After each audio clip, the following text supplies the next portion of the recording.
pour ce nouveau JBJ News. Votre fameuse actu ludique hebdomadaire à Bordeaux. J'adore quand tu dis ça. Et Ben, juste ici. Romain Moi-même, plein de choses. et toutes les nouveautés. Cette Ouais, semaine, ça on sent recommence, que ça remplit un petit peu. Là, on ça. arrive vers Cannes, on sort des petits trucs. Ceux qui suivent notre newsletter ont vu le nombre de sorties. Un peu plus que d'habitude, en effet. Ouais. Ça commence quoi.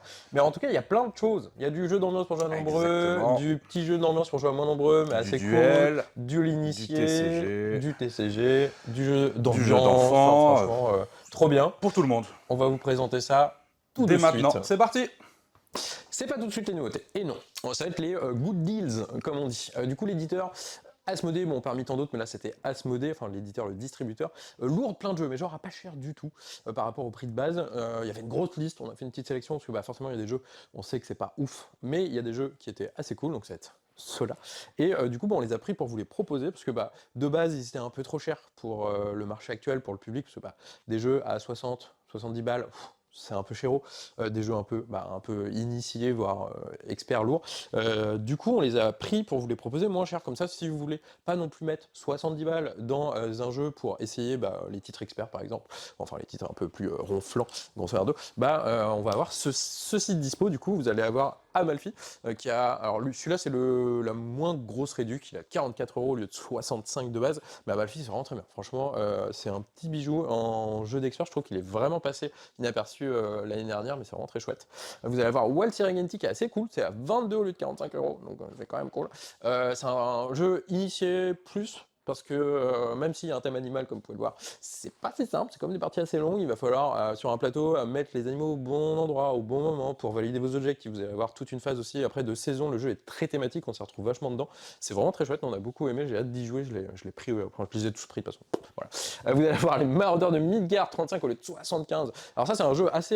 il y a du matos, quoi. Vous avez 66 dés stylisés, des cartes, parce que c'est un jeu à pose d'ouvrier, mais avec des actions que tout le monde va faire aussi, donc on joue tout le temps. Vous êtes des vikings, vous allez essayer de choper des reliques pour faire des points, des genres de cartes pour faire des actions bonus, vous allez pouvoir choper des cartes qui seront des, qu'on appelle ça, les mecs dans les bateaux, là, matelots, des marins, exactement, qui vont vous donner des petits pouvoirs en plus, des ressources, etc. Et vous allez essayer de choper, de tuer des monstres, parce que vous êtes des vikings forcément, de tuer des monstres, de faire des raids pour choper des points. Ça a l'air assez complet, très chouette, c'est un monstre en termes de matos, et pour ce prix-là, franchement, j'avais bien envie d'essayer. À la lecture des règles, ça a l'air vraiment très cool en vrai, du coup, on l'a pris aussi. Sabika, un gros jeu quand même, c'était dans les Diamants d'Or il y a 2 ans du coup, 40 au lieu de 60 pour celui-ci. Du coup ça c'est le haut du panier on va dire, c'est vraiment, faut aimer. Quoi. Il y a beaucoup d'infos, il y a beaucoup de règles, mais si vous êtes motivé, ça vaut vraiment le coup, c'est vraiment très bien.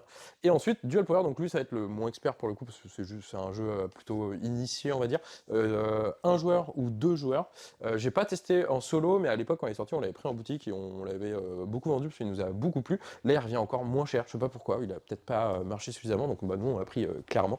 Et du coup, c'est assez chouette, c'est un jeu 2 joueurs, un contre un asymétrique, où un joueur avec les bolcheviks, l'autre les conservateurs, voilà.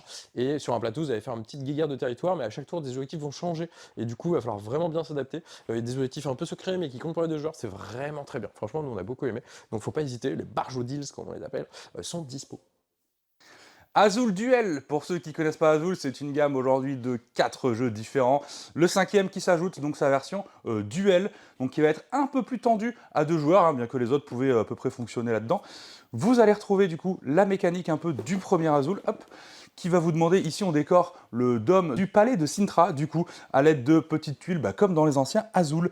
L'idée c'est que vous allez pouvoir, du coup, récupérer des tuiles sur l'une des fabriques, les placer dans votre plateau, mais ici les gros changements par rapport au Azul de base, c'est que sur votre plateau, d'abord, il n'y a rien du tout. Il va falloir récupérer ces petites choses qu'on voit ici, qui vont venir du coup déclarer quelle couleur je mets à quel endroit. Donc vous allez construire un peu votre plateau de jeu.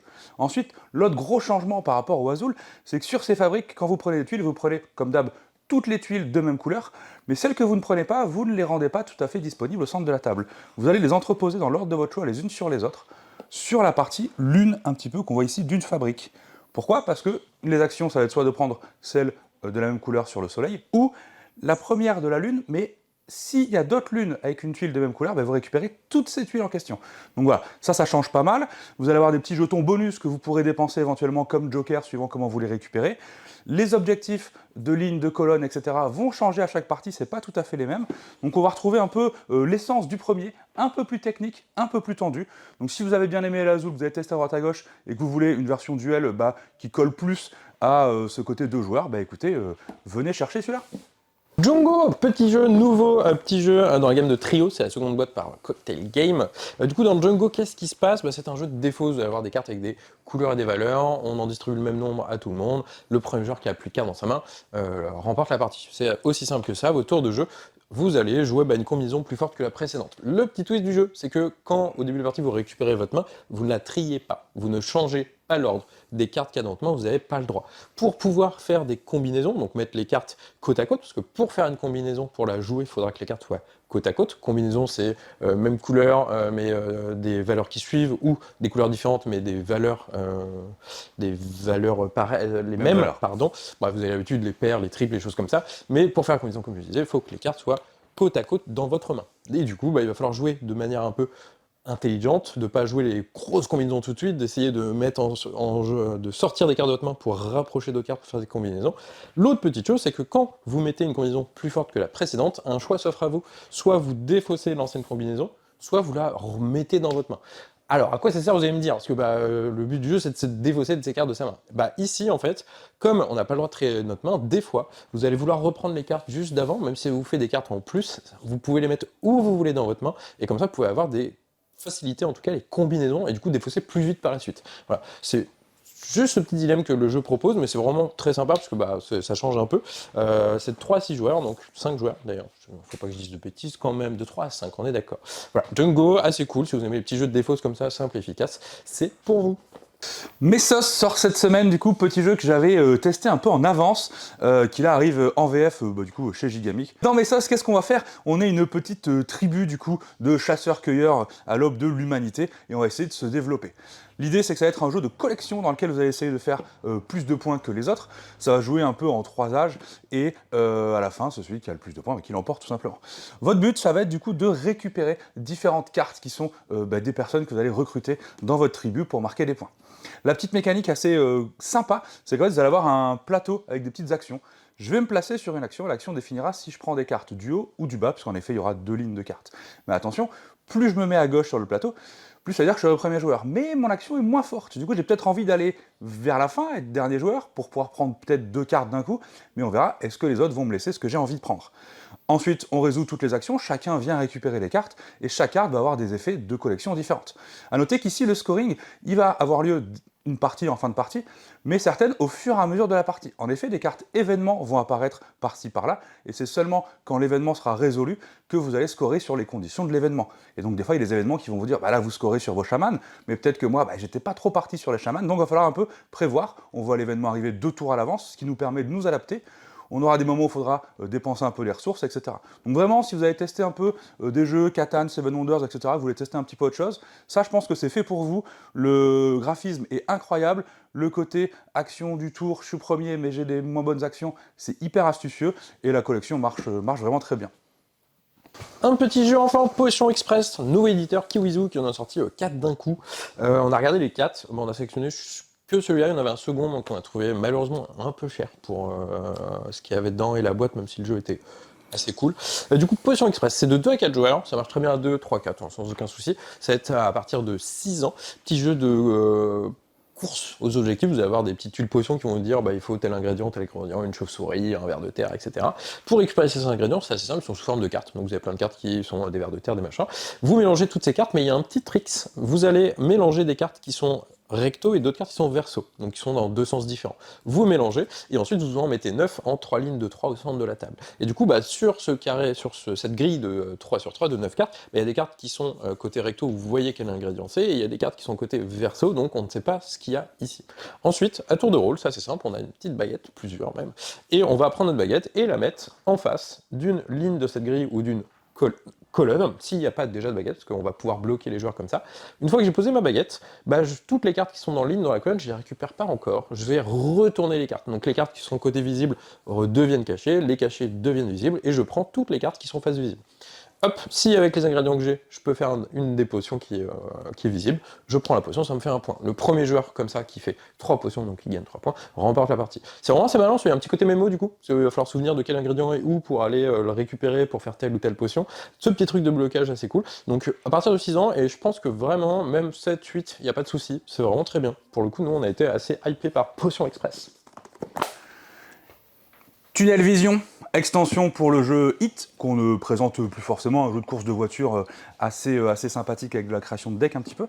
Donc nouvelle extension qui va vous rajouter 2 nouveaux circuits, le Grand Prix d'Espagne et un circuit aux Pays-Bas. Donc ça va vous rajouter des petites mécaniques spécifiques à ces circuits-là. Un joueur additionnel si jamais vous voulez jouer à plus nombreux et vous avez déjà l'autre extension, ça rajoute encore un nouveau joueur. Donc voilà, extension de Hit, si vous avez le jeu que vous avez bien aimé, écoutez, testez-la parce que c'est carrément que du bonus. La cour de Versailles, bah franchement, on était trop hype, parce qu'on l'a vu à Cannes l'année dernière, puis de nouveau à Vichy, et on l'attendait vachement. Il tient ses promesses pour le coup, donc c'est un jeu de 2-5 joueurs, c'est un jeu de draft et construction de tableaux, donc un peu comme Château Combo, Strange, World of the Cloud, mais celui-là sera au-dessus des deux autres en termes de... pas de règles, parce que ça reste assez simple, mais en termes de réflexion, de choses à prendre en compte. Et il y a des petites originalités qui font que c'est assez cool. Déjà, la boîte et les cartes, parce que c'est vraiment en mode graphisme d'époque, quoi. Donc, c'est pas très beau, mais c'est vraiment chouette pour le coup. C'est pour une fois que la moucheté est sympa, c'est plutôt chaud, c'est plutôt cool. Donc, chaque carte va symboliser des personnages de l'époque. Tous ces personnages vont avoir des petits icônes, des points de victoire qui soient négatifs ou positifs, et des pouvoirs pour gagner des points, ou des pouvoirs immédiats quand vous jouez les cartes. Votre but, c'est de scorer un maximum possible au fin de partie avec votre tableau de 9 cartes, donc 3 lignes de 3 cartes. Alors l'idée, c'est que ça va se dérouler en 9 manches, forcément. Chaque manche, tous les joueurs vont avoir un certain nombre de cartes dans la main, ça dépend du nombre de joueurs, donc la plupart du temps, normalement, c'est 10 de mémoire. Chaque joueur va en même temps choisir une carte qu'il a, donc ce draft, vous choisissez une carte, vous la mettez face cachée, et vous passez le paquet au voisin. Une fois que ça c'est fait, tout le monde va révéler sa carte qu'il a choisie, et on va la mettre au centre de la table dans notre grille. Donc la première, vous la mettez tout simplement, par contre les suivantes devront être à côté de cartes déjà placées. Petite restriction là-dessus. Et ensuite, on recommence, vous avez reçu un nouveau paquet de cartes, vous rechoisissez, etc. Quand vous choisissez une carte qui a un petit pouvoir immédiat, vous faites, donc vous allez pouvoir échanger des cartes un peu, faire des petits trucs comme ça, un peu coup de Trafalgar, entre guillemets. On n'a pas des milliards, mais on a un peu, donc il faut faire attention quand même, il faut prendre ça en compte. Et ensuite, le petit truc qui est assez cool dans le jeu, je trouve, c'est que vous allez avoir des cartes au centre de la table qui disent au tour 3, 4, 5, 6, 7, 8 et 9, il va y avoir des majorités. Si le joueur qui a le plus de symboles rouges ou le plus de symboles verts va prendre la carte qui est juste à côté, donc c'est des grandes figures, donc là c'est des personnages qui sont très importants à l'époque et qui donnent pas mal de points et qui donnent pas mal de conditions pour marquer des points avec d'autres personnages. Et du coup, en fonction des cartes que vous avez prises, en fonction de vos majorités, de quelle carte vous voulez récupérer, il va y avoir beaucoup de dilemmes, beaucoup de choix déchirants qui vont être présents. Et ça, c'est assez cool. Nous, on a vraiment beaucoup aimé, on a joué à 2. Trop bien. J'ai hâte d'y jouer à plus pour voir la guerre de majorité qui va se mettre entre tous les joueurs. Nous on a beaucoup aimé, ça sort avec son extension d'ailleurs, j'ai pas sorti, tant pis pour moi, c'est un petit booster avec 2 cartes en plus tout simplement, comme ça se fait beaucoup en ce moment. Franchement si vous aimez bien les jeux comme ça, assez simple, rapide, parce que c'est des parties de 20-30 minutes quoi. À noter, une application pour compter les points qui est genre pixel parfaite. Franchement à Versailles, on recommande à fond. Dilemme de merde sort cette semaine, petit jeu d'apéro tout con, un espèce de tu préfères, on va vous proposer 2 choix, vraiment un à la con, voire un peu graveleux, votre but y répondre. Jeu hyper drôle, on est là pour se taper les barres entre potes à l'apéro, si on cherche un truc dans la gamme des blancs manger coco, etc., on se prend pas la tête, on se tape juste des petites barres de rire, c'est pour vous. Petite sortie Pokémon, petite, comme d'hab, il y en a pas beaucoup, c'est les Pokébox, du coup vous en avez pas une, pas 2, mais 3. Du coup ça sort aujourd'hui, c'est dispo, peut-être qu'il n'y en aura plus au moment où vous regardez cette vidéo forcément, mais après il n'y a pas de queue ce matin, donc peut-être que ce sera le cas, on sait pas, on verra bien. Voilà, en tout cas c'est dispo. Voilà, on est bon. Ouais, ça fait une petite... autant la rentrée ludique un petit peu qui arrive là autour de Cannes, quoi. Et pas mal de trucs nous on a kiffé en tout cas. Ouais, des trucs certains qu'on attendait. La cour de Versailles, ça c'est les 2 bangers. Ouais, pour nous en tout cas, après, voilà, mais ça c'est vraiment cool. Écoutez, on se dit semaine prochaine. Je sais pas trop quoi dire d'autre, donc des bisous. À plus tard. Mais il y a un truc, la semaine prochaine. Ouais. On n'est pas là. Ah, mais c'est vrai, on est à Cannes. Bah oui, Festival de Cannes Eh international oui. où les Astors seront nommés, Exactement. désignés le Eh oui. jeudi soir. Nous, on va en prendre plein la tête. Pas mal C'est de ça. nouveautés, je pense. Hein. 200-300. Oui, bon, à peu ouais, voilà, près. c'est ça, 200-300, ça va être sympa, on va noter les règles, se faire coup- des avis, prendre à l'avance les petites Ouais. commandes, tout ça. Du coup, il n'y aura pas de Pas de vidéo vidéo. news la semaine prochaine, forcément. Exactement. Il y aura quand même notre petite newsletter si vous êtes abonné à celle-ci pour savoir ce qui sort vendredi prochain. Après, à mon avis, il n'y aura pas 15 000 trucs, parce que devrait, les là. éditeurs sont un peu au mode on travaille pour Beaucoup Cannes, de donc on fait préparation, pas beaucoup de sorties. Exactement. Donc voilà. En tout cas, des coup, bisous, à c'était juste bientôt. pour vous prévenir.